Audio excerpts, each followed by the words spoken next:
Hi, I'm Jeff Goulding and I'm a Liverpool author. And I'm Kieran Smith, the Liverpool historian.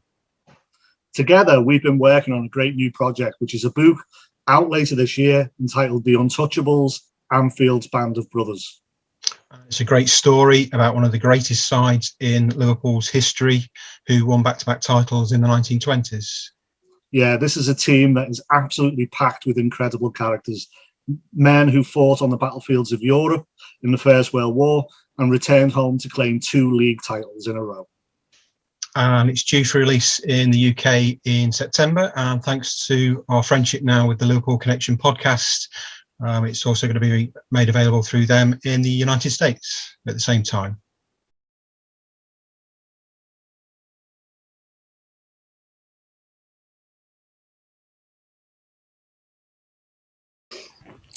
Hello, welcome to the Liverpool Connection podcast. I'm Daz. I've got Steve with me, and if you enjoy the show, please subscribe and like. We always have to say that for some reason. It's just to move things along, and we want to try and get as many people listening. Not for fame or fortune, just because the stories and the people that come on the podcast just have amazing stories to tell, and it's all about them. And let's talk all about them, because today our special guest has been commentating for Liverpool for 20 plus years. Hopefully it's not the same microphone for 20 years, but it's Steve Hunter. Hiya, Steve, mate. Hiya, Daz. Hiya, Steve. Hey, morning. How you doing? So is it the same microphone? No, definitely not. Is it a wind-up one? I think so, yeah. It's got cobwebs coming off it, like so. Aldo's got the brand new one, and you got the wind-up one. Yeah, Aldo keeps breaking it when we let a goal in. So when he gets mad at the refs. Yeah. But Aldo doesn't know that Steve has a secret mute button for his microphone, so in case. That's a true story. I do actually. We see the control boards. We know there's a button that says mute for Aldo. That's for sure. Yeah, there might be 1 or 2 words that should not be said. He's brilliant though, isn't he? He's an absolute legend. He was a legend as a player. He's just a legendary fellow. Aldo, seriously, one of the nicest fellows you could ever wish to meet. He's so down to earth. He makes everybody laugh, and there's definitely red blood in his veins. Liverpool FC blood in his veins. He's the most passionate red you could ever meet. I tell you. No, I never knew how funny he was until I got to meet him in Liverpool one time. We were playing a match, and during the whole match he's just making jokes and laughing and just having a great time. I'm like, yeah, this is the way it's supposed to be. This is what football is supposed to be like, right? Absolutely right. He's great. He's the best.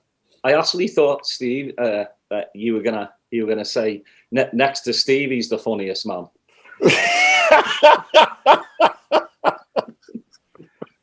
Yeah, that's right. The Laurel and Hardy of commentary. So, Steve, take us way back. Not when you started doing your commentary, but when you went to your first Liverpool match, or obviously you've either got Tranmere or Liverpool. I'm not going to say the other one. So you've got to pick between those two. So obviously you pick Liverpool. So when was who was the poster boy on your wall, and what was the first match you went to? Well, my sort of story for Liverpool, it obviously comes from your family. My uncle actually played for Leeds United.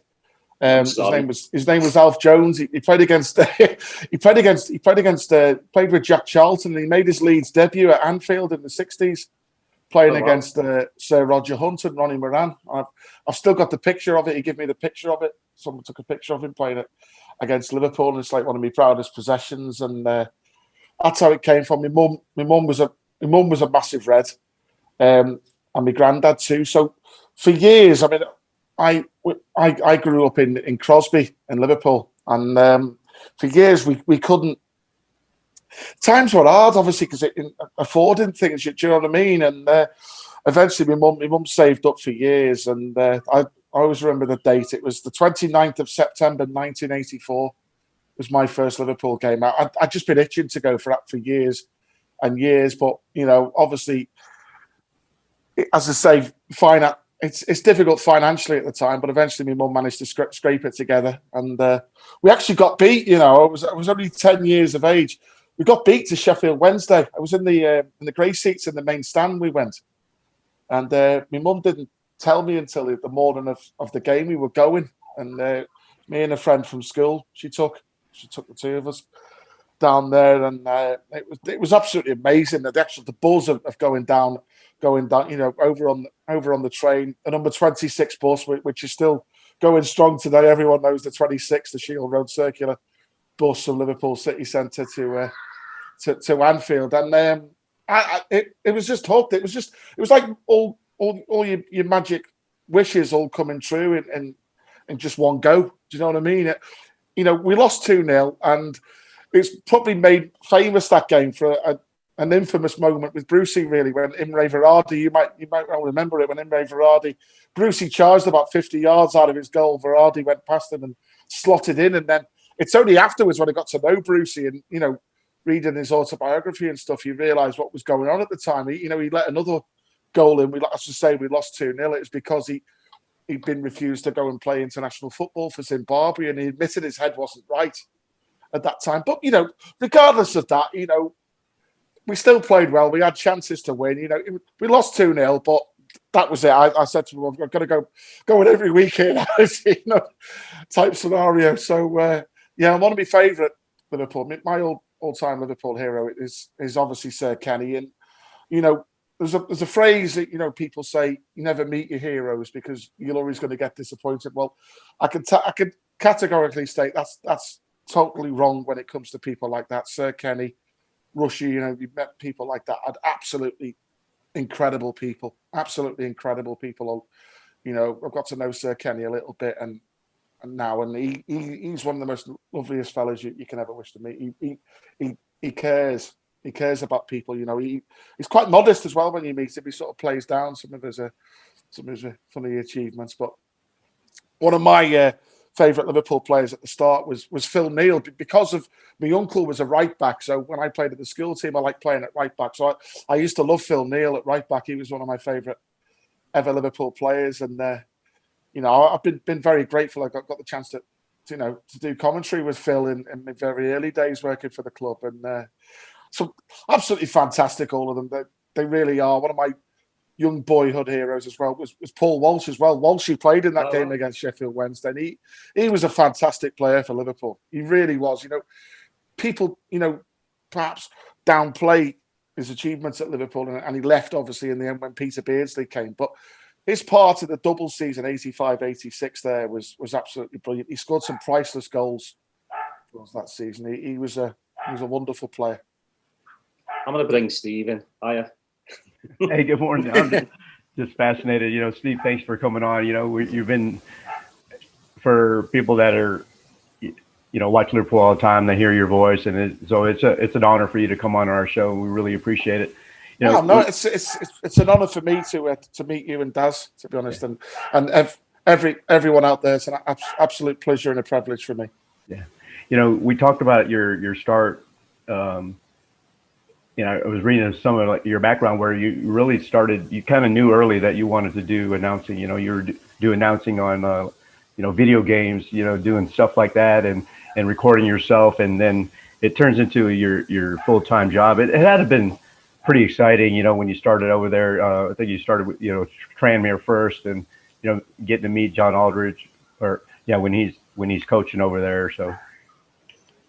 Yeah, so how it all started, Stevie. Right from a young age, I always wanted to be a football commentator. It used to obviously what the matches back then. If you couldn't go, it was only spasmodic highlights, wasn't it, on Match of the Day or the big match with Brian Moore? It was on ITV back in the UK, and actually watching every Liverpool game was impossible. It's like all the goals and the passes. It's not like now when you can see every angle of every second of every moment that happens in every game these days. You couldn't back then. So you had your memories of it all. And so I wanted to be a commentator straight away. So what I used to do, I used to practice commentating, playing Subbuteo games with my friend. And and the computerized football games when they came out. So you just used to have this little tape recorder with a built-in microphone at the side. Just press record, and then you're playing each other, and you're trying to recreate like an FA Cup final, and then you sort of try and listen to it back, and a few people heard it and seemed to quite enjoy it. Really, it's quite still got some of those early recordings now, would you believe? And somewhere in my mum's house, but so that's what I always wanted to do. The dream sort of became a reality for me, if you like, thanks to my granddad, God rest his soul. You know, there was in the UK, people might have heard of the BBC Children in Need appeal. Now, that's how it came across on the local radio station, Radio Merseyside. We're saying, there's an opportunity here to do a commentary on a football game. They didn't say what team it was or who it was for. But so it just went to the highest bidder, and my granddad had actually heard this, and he phoned my mum and said, "Right, I'm going to pay to let Stephen do this." So I was the highest bidder, and then it went quite incredible. This really 5 minutes before the end of the show, they came on and said, "We've had a new bidder," and so I panicked and said, "What's going on?" No. And my mum had a quick call to my granddad, and he put a high bid in, and it happened really, and that was actually to cover a Tranmere Rovers game. Mm-hmm.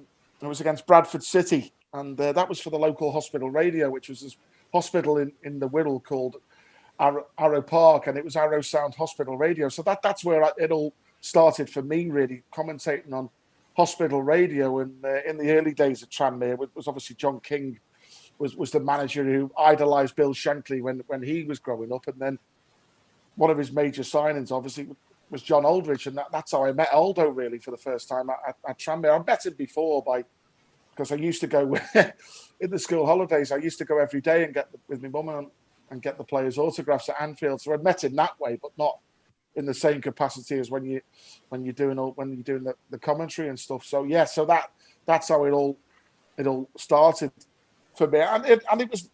I used to love the hospital radio. Obviously, it's a voluntary service, and people say, I'd read in the past, the best way to try and start in the industry is just to do as much voluntary work as you can, and and helping the patients as well. It was sort of a nice feeling being able to help people like that, and doing the fundraising and try and make a difference for them when they're in hospital. And it was I'll never forget my time at the hospital radio. No, without the hospital radio, I wouldn't be doing this. That's a fact, really. So I'll never forget my time there. I'd encourage anybody and whoever wants to get into the industry, have a go. Join your local hospital radio and just have a go, because you have a magical time. You really do. It's fun. Yeah, I've noticed. Peter McDowell started on the hospital radio. Well, Paul Salt. Me and Pete worked me and Pete both worked for Arrow Sound, together. Nice. Yeah, so we've known each other for years. Yeah, he's a good lad. Yeah. You made your debut in February of 2000 at Arsenal, and then you come back the following year for full time, and that's the year we win the treble under Houllier. Obviously, you have to be like, it can't be like this all the time, But what a great season to have your full season debut. Yeah, well, the commentary. I'll tell you the funny story about the commentary service at Liverpool. So, because of working at hospital radio, I actually got the chance to do a couple of Liverpool games for the hospital radio network. So I'd done a few games. I did Ian Rush's final game at Liverpool before he left for a second time against Middlesbrough. So I did the commentary on that one. I did a few other games as well against Paris Saint-Germain when we scored 2, but we lost out in the European semi-finals as well. So basically, back in 1999, it was Everton actually had started their first commentary service, Radio Everton, and they were one of the first Premier League clubs to do that, to offer a service which was on the medium wave frequency.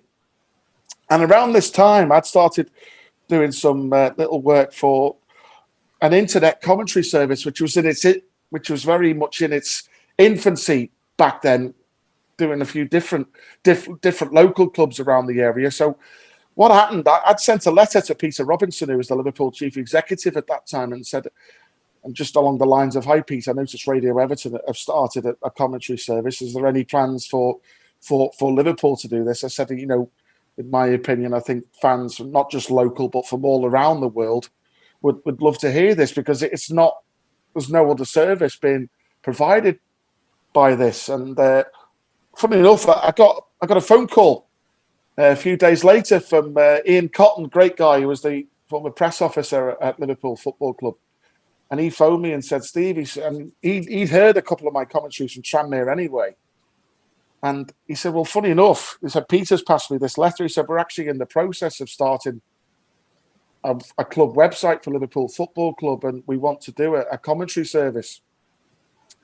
So that's how it started, really, for me. And it was meant to start at the start of the 1999-2000 season. But because of a few little technical issues, it didn't start until halfway through that season. So, as you say, Steve, I did my first Liverpool game for the club against Arsenal that season. I did a couple of other games, Chelsea away, Wimbledon away. And at the time, I'd moved from a local Whittle newspaper. I was at the Cambridge Evening News covering local football for 6 months.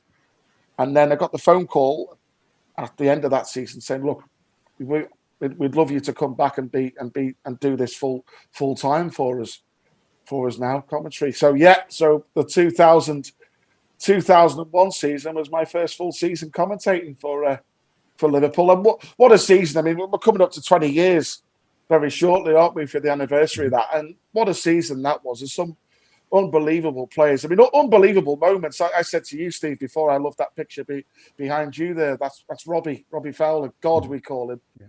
You know, who scored that great goal coming off the bench against Alaves, and magical. That should have been the winner, that, shouldn't it, really? Would have been a lovely moment. It wasn't to be, and we won it with an own goal. But what a season that was. And, you know, you speak to a few players now involved in that. The belief amongst that Gerard Houllier give to those players with Tomo, Sammy Lee, you know, it was just a fantastic season. It was a great team, wasn't it? It was Gary Mack. I mean, people questioned Gerard, didn't they, when he signed Gary Mack? He said, "Oh, he's a bit over the hill now." And how wrong they were. He was unbelievable. In that running, he was inspirational, wasn't he? Scoring that penalty against Pepe Reina for Barcelona at Anfield. I mean, that was one of the truly great European nights again at Liverpool. You know, I think, you know, obviously we sadly lost Gerard not that long ago, didn't we? You know, and I think what Gerard Houllier brought back to Liverpool, he brought the fun times back. Mm-hmm. We were happy again, weren't we? It was a real buzz about it. I mean, look at the forward line there. You got Robbie Fowler, who had his injury problems before. He got free of injury that season. Michael Owen was absolutely on fire. Big Emile Heskey. I mean, that treble season, he was magnificent, wasn't he? You know, one of my favourite Liverpool players of all.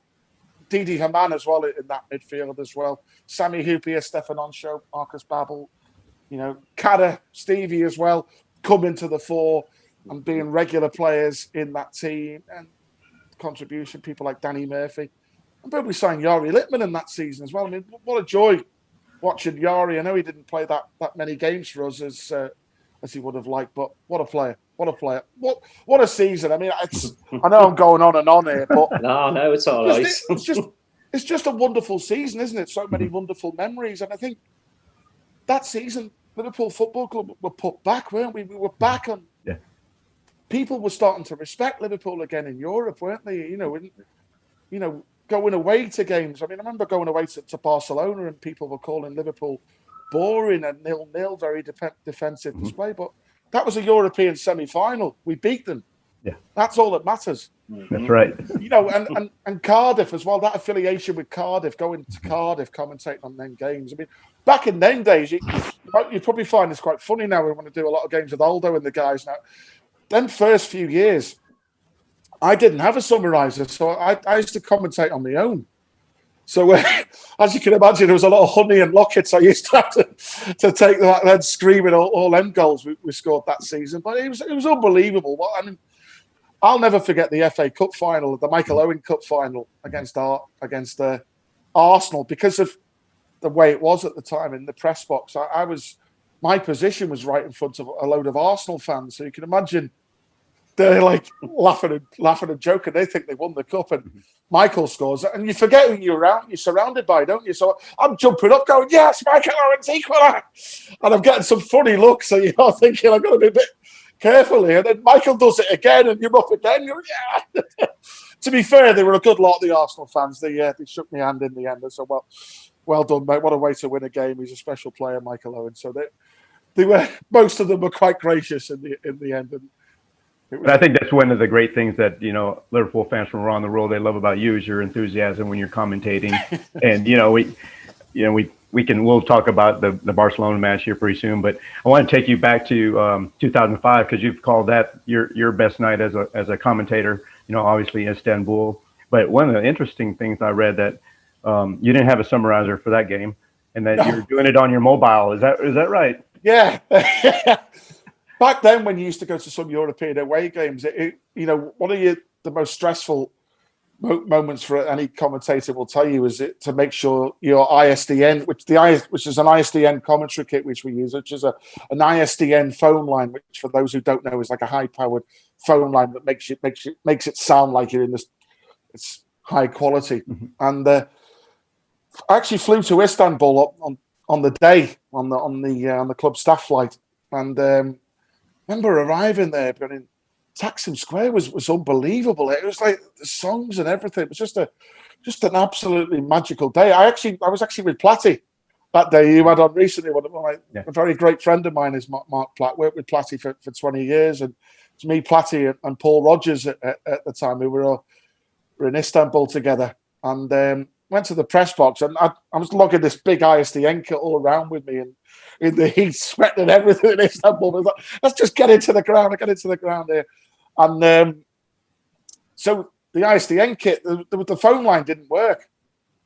And I remember some of the stewards were saying, "Oh no, if you give us some money, we'll." I didn't have enough money to give them to make the phone line work. So in the end, we just said, "Look, I've got my work mobile phone here." I mean, God knows what the final bill must have been in the end after penalties and extra time and all that went on. But yeah, that was wow. What a game that was. I mean, everyone said it now, haven't they? Half time, and I know listening to your chat with Neil Mellor the other week, who played a great part that season, of course, that with his Olympiakos moment, which will never be forgotten. And remember, he said Chris Kirkland, who's an absolutely top fella in, by the way, and he said Kirky said to him at half time, "We're going to win this," and like, he just couldn't believe what was happening. It was just incredible to be a part of that. I remember Steven Gerrard switching to right back and man marking Serginho, and Cara with his cramp was blocking everything. I mean, Jimmy Traore second up in that extra time had the match of his life. I mean, like it's moments like that, they can never be taken away from guys like.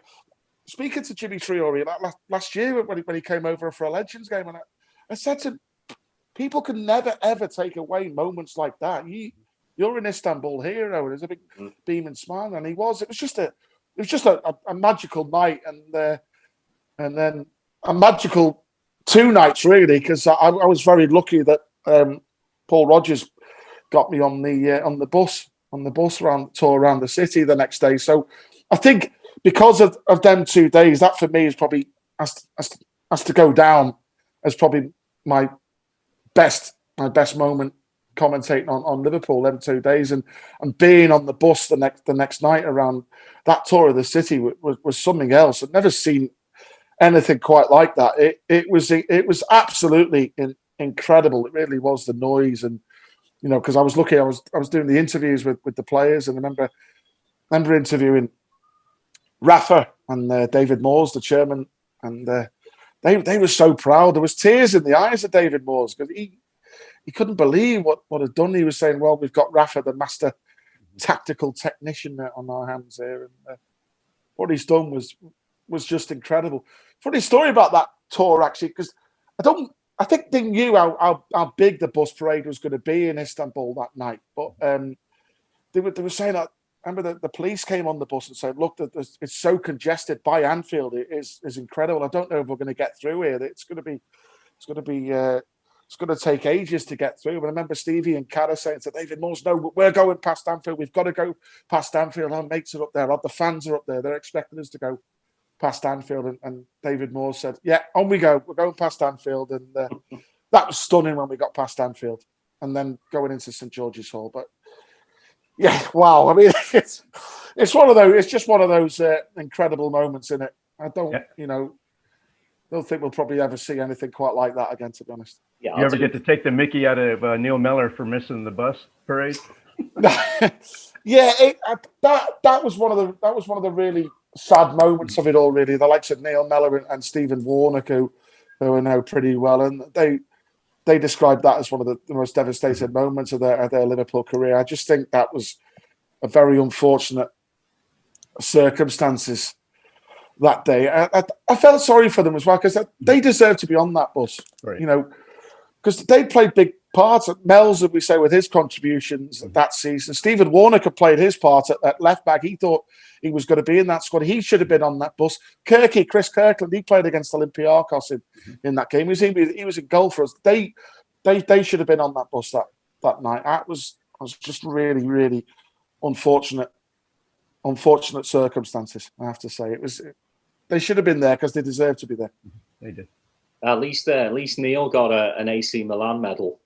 Yeah, that was down to Mauricio Pellegrino, our defender, who Rafa had bought in from Valencia, of course. And when he came to us, of course, he wasn't as quick as he used to be. But I think the presence of Pellegrino that season allowed Rafa to rotate Sami Hyypiä. So Sami was really fresh for those Champions League games on it. So his signing enabled Rafa to do that. And it was fantastic what Pellegrino did there, because a lot of the AC Milan players had just thrown the medals on the pitch, and he went round, picked them up, and given to some of the young lads, which was a truly magnificent gesture that by the man. I know, speaking to Mel's and a few lads, they really appreciate what he did there.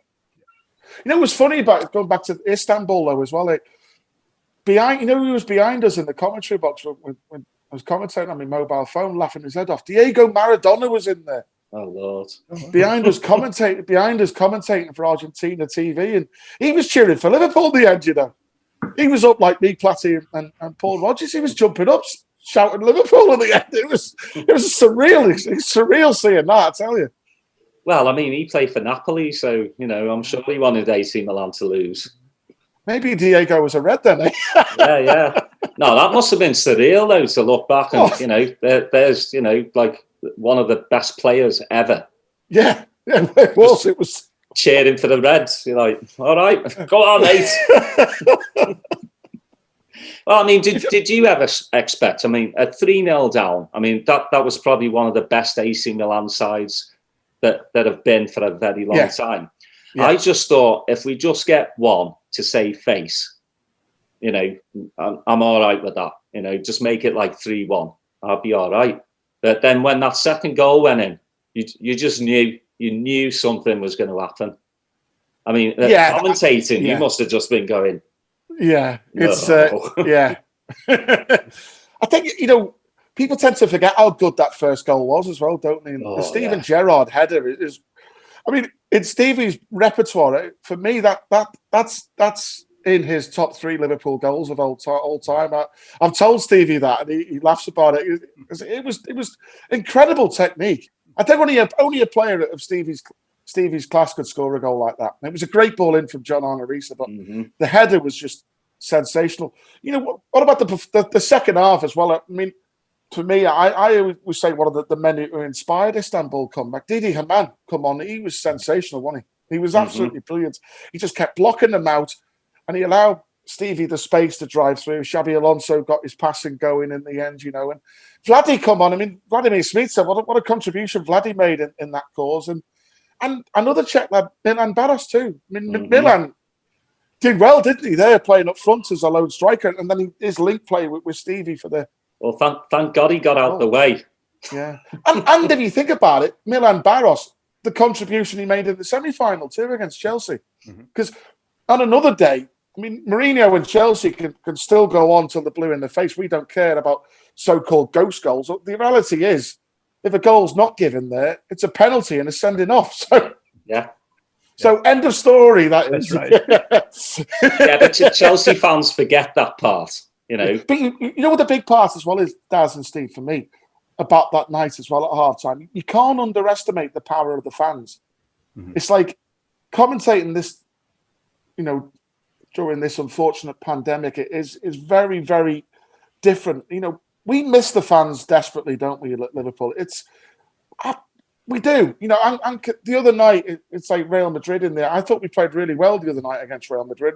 Really unlucky in the end. It's just a matter of small details sometimes in football. But if the fans had been there, I'm convinced we could have done something. And put it this way, I truly believe if there was no Liverpool fans there in Istanbul, I don't think that comeback would have happened. I really don't. Well, because at half time, everyone's singing "You'll Never Walk Alone," and the players hear this. You know, it does make a difference. We've seen it on so many times. I mean, the Barca game as well. You know, Saint Etienne even going further back, Inter Milan in '65 after winning the cup final. I mean, people I know who went to that game in '65 still to this day say that's the best atmosphere they've ever witnessed. You know, let's fast forward to the power of the fans. You know, that Barca game, and you know your famous corner taken quickly, Urigi is. There's 11 million views of that. I think I have 10 million. I have 10 million of them. I think I watch it at least once a week.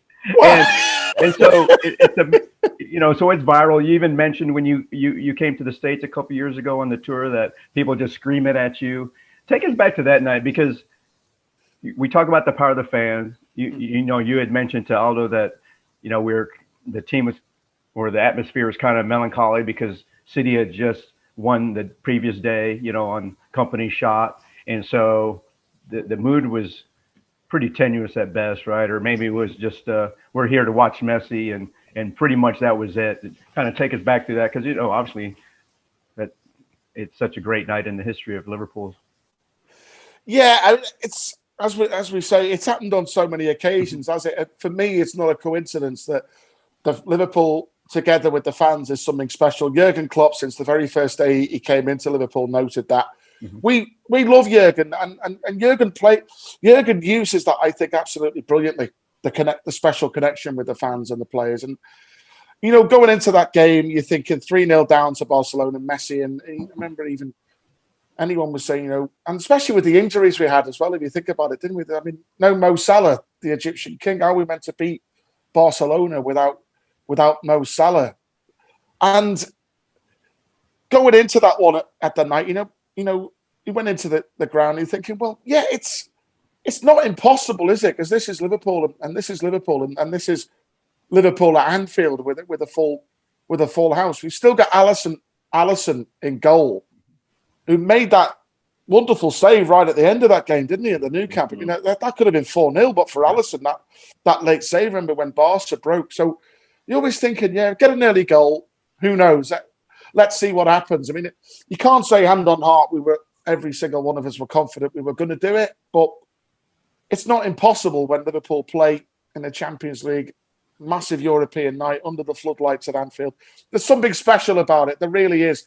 Shanks used to say, didn't he? He started it off saying it's like a magnet with the cop sucking the ball into the net type scenario. And you still had your leaders out there. You still had your Jordan Hendersons, your James Milner was on there, Xherdan Shaqiri and Divock Origi. I mean, don't forget early on in that season, the two of them, hadn't they, played against Everton, haven't they? And Divock has had some great moments for us in there, and it was just unbelievable. The noise actually even before the game was something I'd not experienced at Anfield before the 2005 semi-final against Chelsea, which is one of the greatest atmospheres, I have to say, during my time being very lucky to do the commentary job for Liverpool, was one of the best atmospheres I've ever witnessed. But the Barca game rivals it in terms of that atmosphere. It was absolutely electric. It really was. And you think about the things that had happened, remember the referee was actually part of a game when Jurgen before was part of a famous comeback. And, you get the goal. Then at half-time, we lose Andy Robbo, don't we? There's another injury there. Lose Andy Robertson. But Then you got Gini Wijnaldum, who's upset at not starting the game. He comes on like a man possessed, and it's unbelievable. You get the second goal, then the third one goes in quick fire, and you say, "Hang on, okay, all right." And even though Barca are still having opportunities, and you think about Alisson is unbeatable. He's not going to let a goal in that night. When it gets to 3-0, you think, yeah, we could do this. And then that moment of genius from Trent Alexander-Arnold, is a moment he will never forget for the rest of his life. It was a moment of inspirational genius, I would call it, from Trent. Mm-hmm. And Divoc's there to finish it off. And, it's never forget the end of that game as well, when James Milner on the ball. I mean, you think about some of the contributions all over the show. Xherdan Shaqiri was magnificent that night, wasn't he? He really did stand up to the plate, all of them. And James Milner, we got him on a free, didn't we? People say, he's left Man City.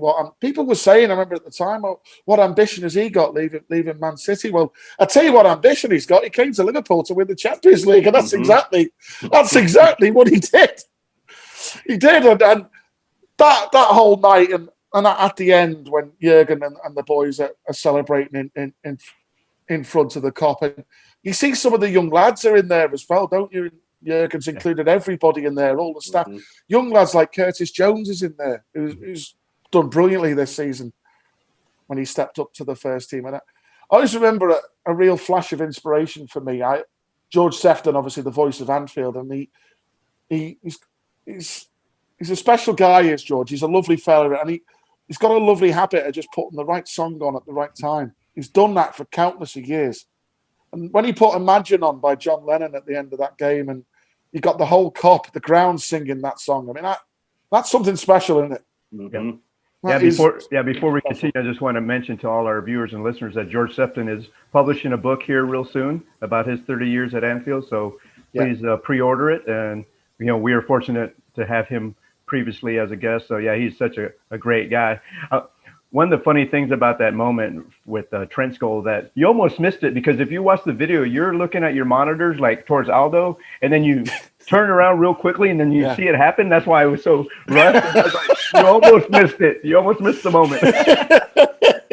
It's a surreal moment, isn't it? And you just think in the back of your mind, because it's quite fun from you in the commentaries, because obviously you got your replay monitor in front of you in the Sir Kenny Dalglish gantry, which is really high up above the centenary stand. The view is sensational, though. It really is. And so I was looking at something on monitor that it's just, you just got to matter, and you go, right, look, got to react quick, haven't you, I guess?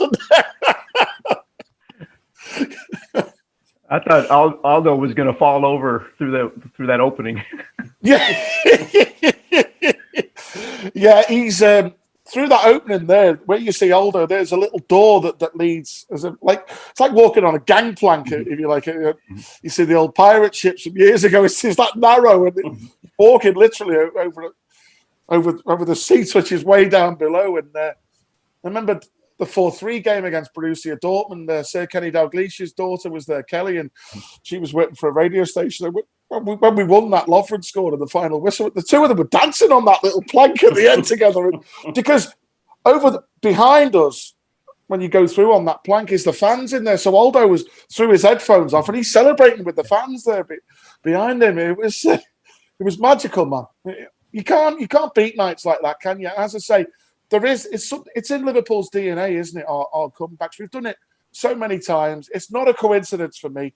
It's the power of the fans. Together with what Jurgen's brought in to Liverpool. He's got some special talents in there. And, what was so great about that moment for Trent there, because it's almost like it's a goal made by the academy, isn't it? Because we've got a lad in our under-18s, Oakley Cannoneer now. It was the ball boy that night who'd been instructed to get the balls to the players quickly. And Oakley did that to Trent. And I guess that's a moment Oaks will never forget either. He wasn't the lad that gave Messi the two fingers, was he? I don't know about that. I don't know who that was, to be honest. Yeah, it was so weird. I look at the ball boys, doing the old V sign to Messi running down the side of the pitch. Should we call a lot of them on Scouse humour, Daz, I think? Yeah. You know, Steve, a lot of people don't realize that you also do the commentary for the academy and the women's teams too. So you're like full bore into the Liverpool structure. So kind of share with us some of the challenges that you have doing the academy games. Obviously, maybe there's not enough cameras or you don't have enough staff, or how is that different from when you're doing the first team game?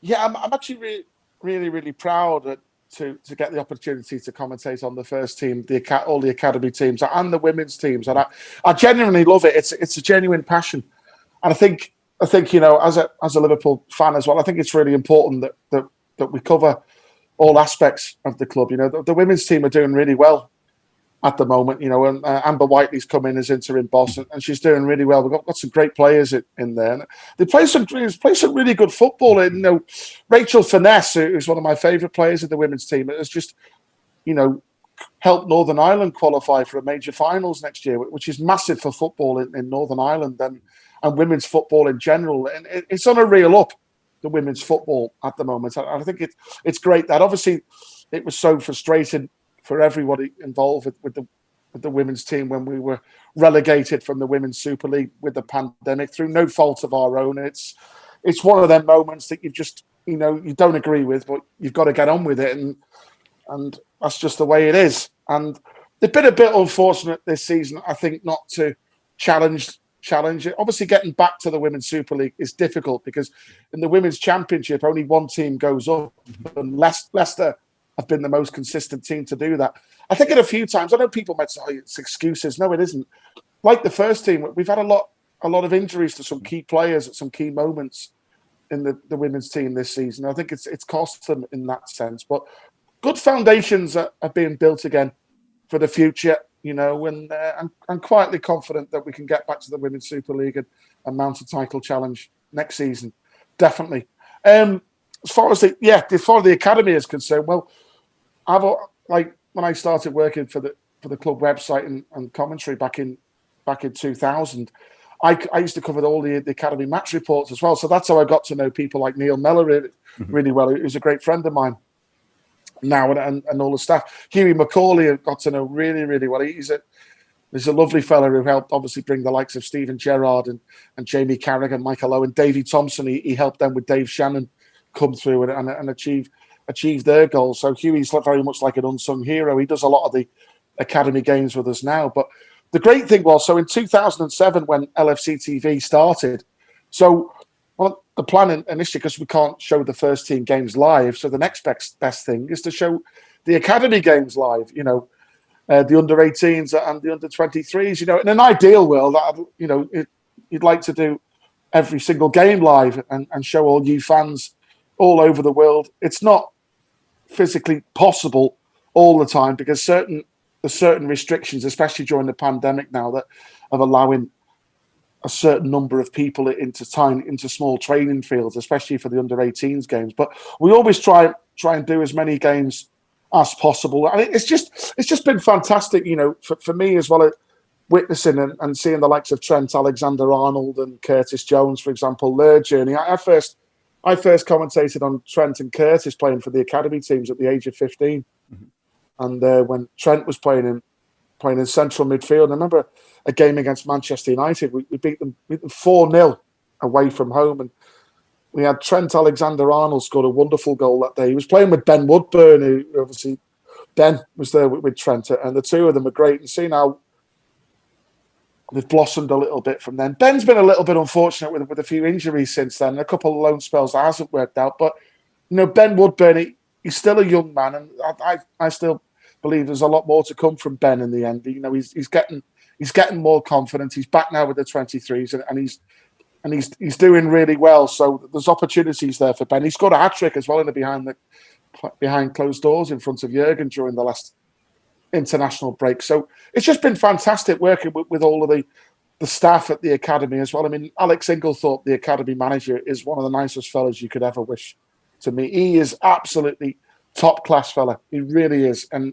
he brought Stevie Highway back to the club. Of course, Stevie was with the good selves, went back to the States for a bit after doing a brilliant job for so many years. But he's got Stevie Highway back now, and Dave Shannon is back there, mentoring some of the coaches, mentoring the young players between under 8 to under 9. I mean, you can imagine you're an 8-year-old putting that Liverpool red jersey on for the first time. You got someone like Steve Highway giving you advice. I mean, it doesn't get much better than that, really, does it? And it's just been so nice for me as well, just to see some of these lads go on to achieve the dream. You know, obviously with the academy, it's difficult because not every lad is going to make it as a player. Not everyone is going to achieve dreams like Trent Alexander-Arnold has achieved. But I think what Jurgen has done for me, he's given all these young lads a genuine belief that with hard work plus their talent, that they could one day play for Liverpool Football Club, you know, and the academy, the way it's always been. If they don't achieve it at Liverpool, that doesn't mean they're a failure. Far from it. They're not a failure. They're excellent players in their own right, and they'll carve out good careers for themselves, you know, at other clubs. We've seen great examples of that with a number of lads through the years who've gone on to do really well. I mean, I used to love Cameron Brannigan when he was at Liverpool in the academy. He's doing brilliantly at Oxford United. He's a model of consistency at Oxford, and he's done tremendous there so far. There's so many of the lads that they've gone on to do well. Shamal George, our goalkeeper, is doing well in league football now as well. It's so nice to see these lads going on, and it's because they've been given a good grounding at Liverpool in the academy, and that's what it's all about, is to create great players as well as great people. And you know, with the fantastic work that Alex Inglethorpe does at the helm, that's given them a possibility. And the big difference for us now covering the academy is back in Neil Mellor's day. I mean, Mel's, I was joking with Kirky, actually, Chris Kirkland, because we thought Mel's might have told you he scored 56 goals in one season. He actually didn't. I said to Kirky, he didn't actually say that this time. I was waiting for him to say that. Yeah. Kirky said, I don't believe you. I bet he mentioned it first thing. I said, honestly, Kirky, he didn't. No. But yeah, Mel scored 56 goals once in a season, and half of them weren't even captured on film. So the big difference for these young lads now is that with doing the live games with LFC TV, it helps them, because when they make that next step up now to the first team, like a Trent, like your Curtis Jones, Nat Phillips as well. I mean, how well's Big Nat done, by the way? He's been fantastic, hasn't he? He's a top lad, and I'm so absolutely made up for him. It's so nice for me, like being really close with a few of the staff members and the players at the academy. It's nice when you see people like Nat Phillips getting some recognition and seeing him do well. It gives you a good feeling.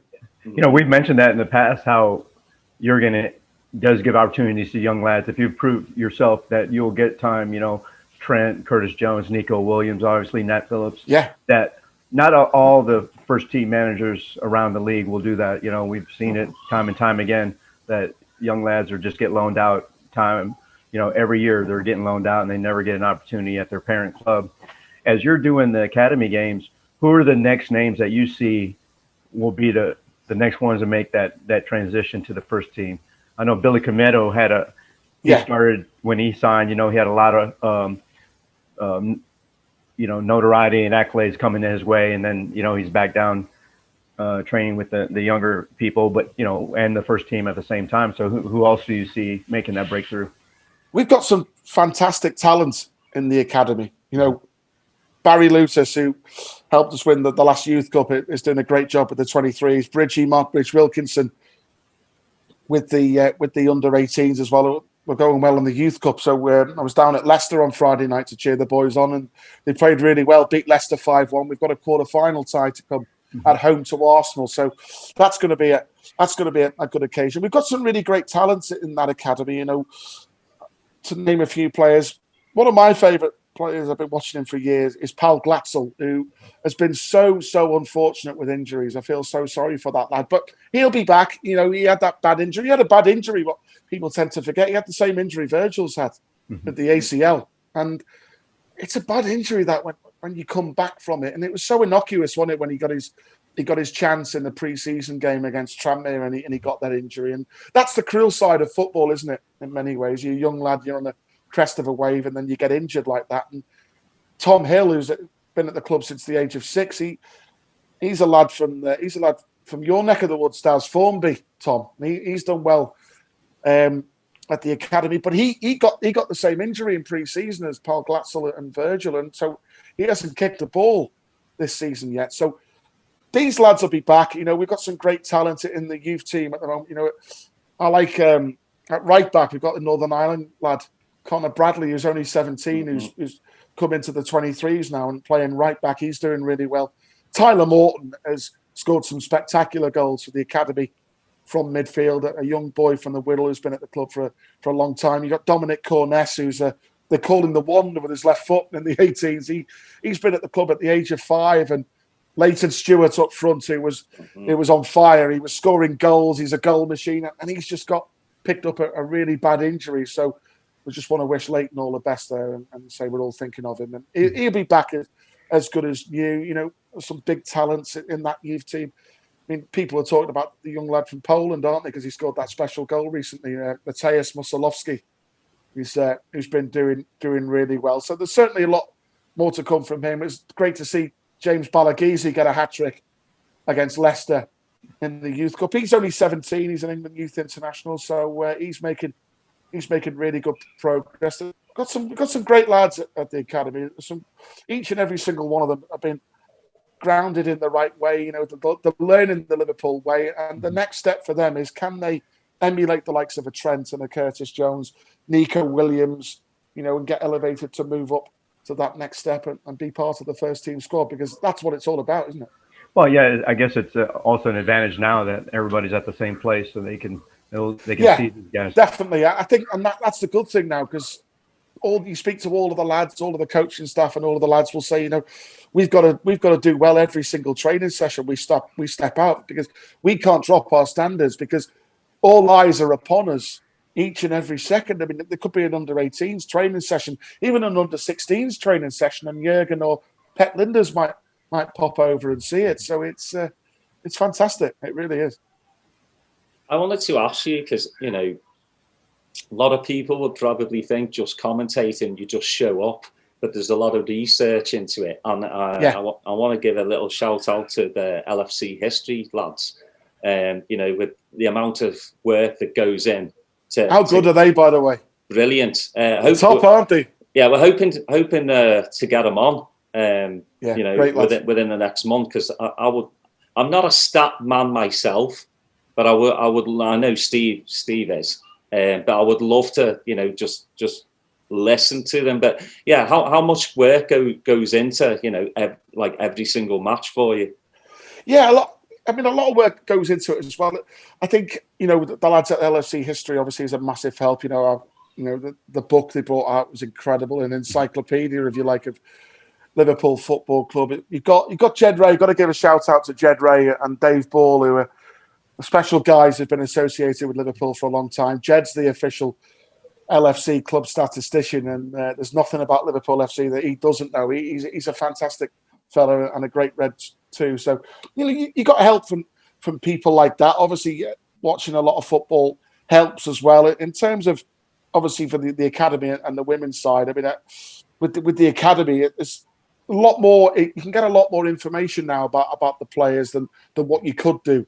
Say when I first started out in this job 20 years ago, that it was difficult then finding some information about the opposition, but you can find that a lot more now. So obviously the thing is, because we're with the club TV, so and the club website, so we're going to be biased to Liverpool, because that's what you would expect us to be, that, wouldn't you? Do you know what I mean? And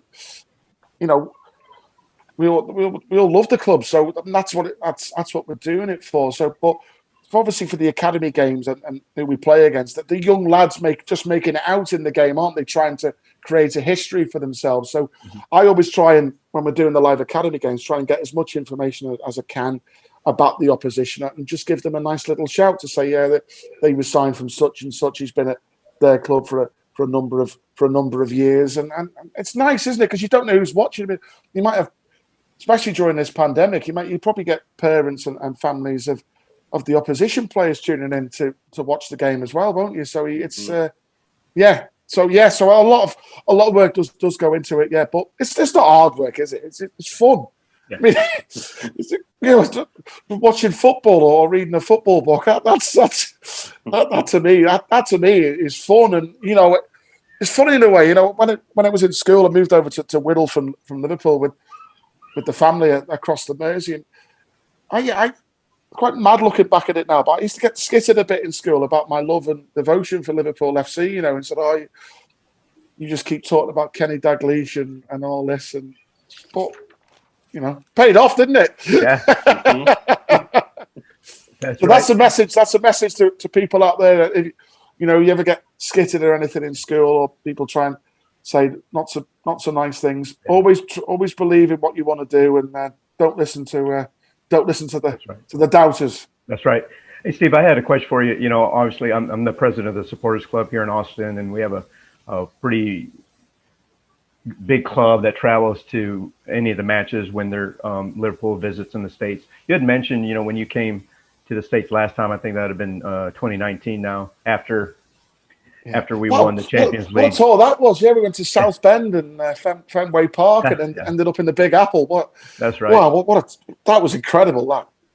Yeah, I was just wanting to see what your thoughts were about how the support globally has increased and has become more knowledgeable. I mean, just through, like you said, through the internet and all the information that's at everybody's hands, we're able to now, new fans can go watch YouTube videos of the older generation of players that are kind of more connected to the history of Liverpool. What have been your perspective on seeing the changes since you've started there?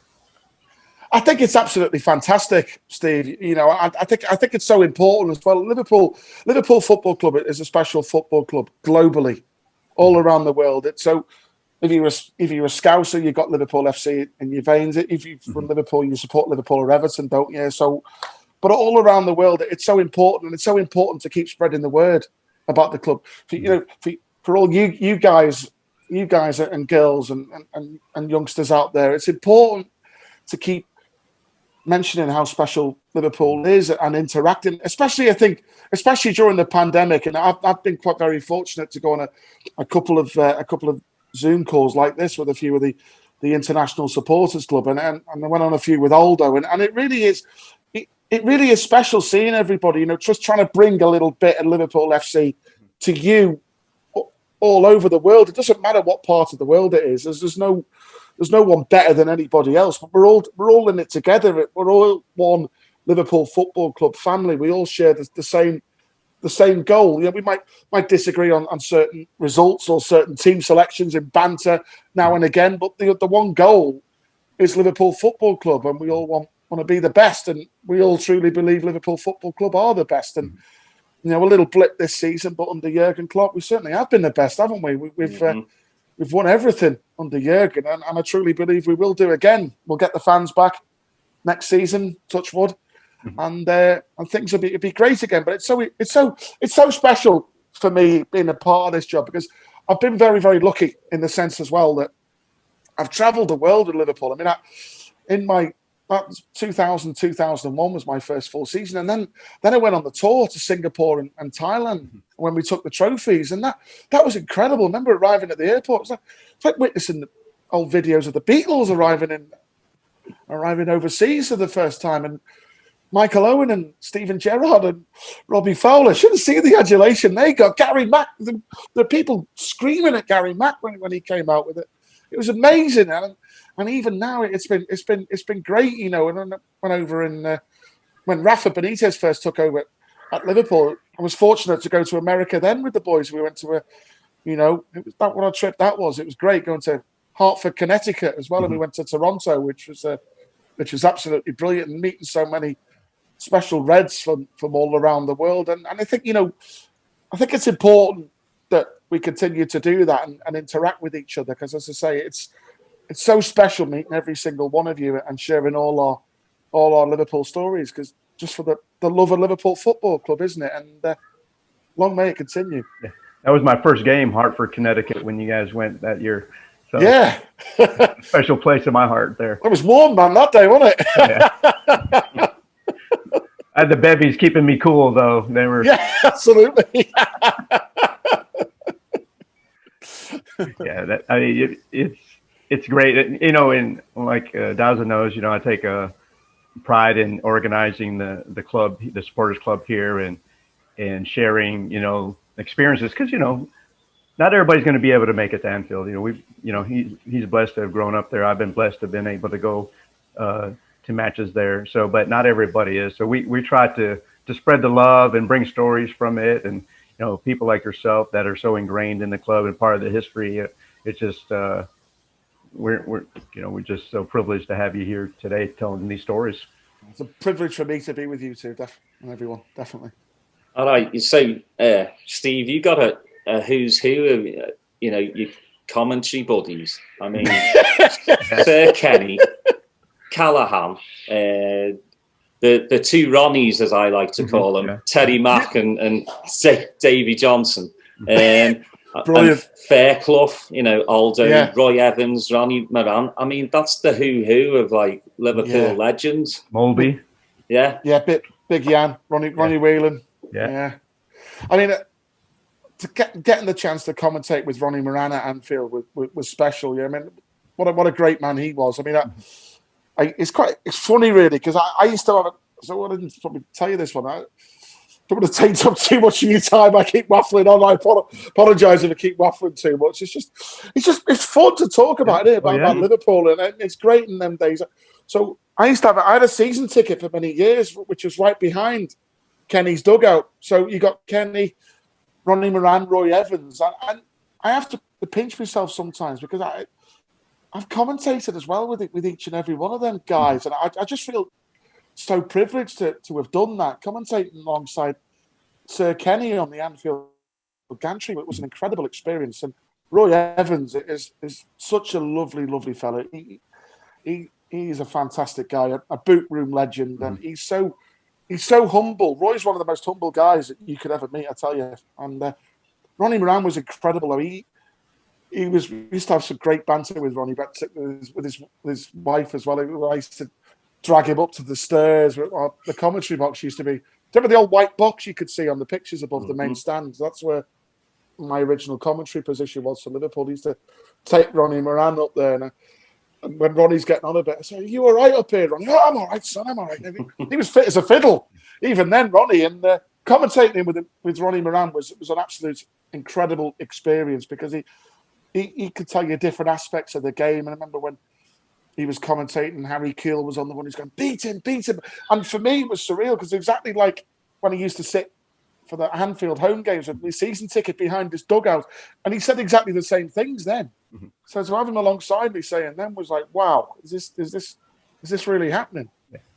You had mentioned Roy Evans. We had the opportunity to bring him over here to Austin as part of our Legends series, and he is such a gentleman, and tells great stories. And just wanted to add, through this podcast, Daz and I have been very fortunate to meet Paul Moran, and get the firsthand stories of his dad, and that's one of the great things about this club. There's so much history, and then the generations that follow are so willing to share stories and to keep the memories alive. And so it's we didn't get to have time with Ronnie, obviously, but Paul's been such a blessing to our show. He's a great guy, Paul. Special fella. I need his job. He's a great photographer too, by the way. Paul. I was just about to say that. I need his job. I need to go watch footy all day and say, bring my camera and hey, let me take some pictures. Yeah, but he's a good lad, that's for sure. He is, absolutely. Ronnie was one of the best, Ronnie. What a career at Liverpool. Wow. Well, at the end of the day, Steve, you're a Liverpool fan. That's what you are. That's what we are. Whatever job you have, you're still a Liverpool fan. So definitely. It's for me, like, to have Ronnie Whelan, because Ronnie was one of my idols growing up. I'm a 70s kid, so to have him on the show, it's like you're starstruck. Your brain's going too fast to like ask questions. But at the end so of the funny, day, Ronnie. Oh man, he's brilliant. He has me in stitches. It's just before we go on air doing a commentary with him. I'm laughing, and you've got to regain your composure before you go on air, because he's some of the he's brilliant. You get him on the golf course. Yeah, the two Ronnies as well. What you said, Daz. Yeah, Terry Mack, and Davy Jono. Wow, what characters! Brilliant. Tell you a funny story. I like this one. So Terry Mack's doing a commentary with me at Anfield once, and it's a really windy day, and so you don't get team sheets up there. So I've got my sheets of paper, so I'm writing the opposition team down for him on a team sheet. And this is when we were on the Sir Kenny gantry, and it's Boxing Day actually against Leicester. Remember it? And halfway through the game, and I remember saying to Terry Mack at the start, Terry, whatever you do, just maybe put your cup on top of the papers. We can't have your paper wafting away around the field. And of course, what happened? Second half, he takes his cup off to have a drink. Big gust of wind in the gantry. Paper goes flying like a paper plane, and we see it near the pitch. I'm like, oh no. Thankfully, it didn't affect the game, but there you go. He just made stuff up.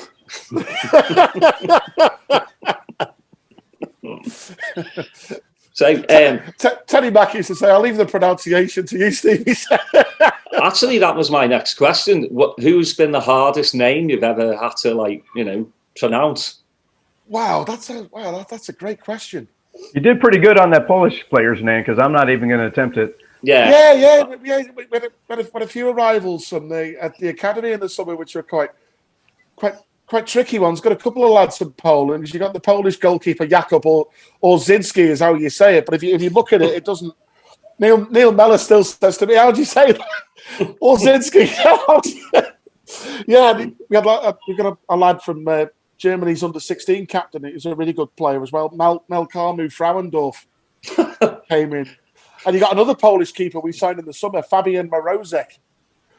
So you're going to say Morozek, and then Matty Musolowski. It does test you sometimes. But what I always try and do, especially with our players, and when we sign a new player at the academy, I always check with Phil Roscoe, who's our head of player care at the academy, and he always introduces me to a new player and always say, "Look, how do you pronounce your name properly? We're going to try and do it properly." Some you're going to get wrong, aren't you, with the opposition? Because it's funny doing some of the academy games and you deal with the opposition academy managers and how do you pronounce this fella? And I've had over the years, honestly, I don't know. We just call him this. His nickname. It's like, okay. So you've got to have a guess of it, haven't you? But you always try and get it right, because it's important to try and get it right. You're not always going to get it right, are you? So I think it's in probably, try my best anyway. That's all you can do, innit? Yeah. Well, I'd rather you do it than me. I think they just wait for Aldo to make up a nickname for somebody and then just go with it. Yeah. You'd have to press the mute button then, That's right. Steve, it's been an absolute pleasure to have you on. It's, again, hearing the stories and 20 years of commentating is just, like George Sefton as well. He's up to, what, 60? 50. 50 years doing the announcer at Liverpool. Yeah, wow. I mean, you're both embedded in Liverpool history. And, that's why we want you on to say thank you, Wow, that's really appreciate you saying that. But at the end of the day, I'm no different to you guys, any one of you. I'm just a Liverpool fan achieving his dream and doing my job and what an incredible job to do. I pinch myself every day. It's just an absolute privilege to work for the football club and meet all the fans and meet people like yourselves who are spreading the word of Liverpool Football Club all over the world. So I'm certainly nothing special, not at all. I just a Liverpool fan who's achieved a dream of doing what I wanted to do, commentate on Liverpool, and it happened for me. So I feel very privileged by that. Well, here's to another 20 years and then another 20 years after that. Oh, thank you. Well, maybe in 60 years you won't be able to pronounce those names. Yeah.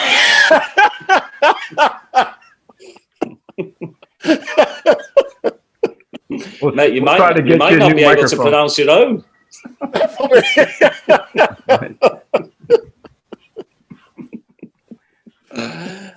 absolute pleasure, and like I've been telling everyone, I'm hoping to come back in August. Yeah. If I'm allowed back in the country. For a couple of reasons. Yeah. But I'm going to try and get quite a few of the guests round the pub and have a bevy and a good chat. Brilliant. That'd be nice. But again, thank you for coming on. I'm definitely blessed. I know me and Steve are blessed to have this podcast and meet people like yourself, and just end the episode with a massive smile on our faces. Thanks, Steve. Thanks for all you do for us. Absolute pleasure. Thank you so much for your lovely words. You're welcome. Cheers, Steve. Yeah, you'll never walk alone. Take care. Sir.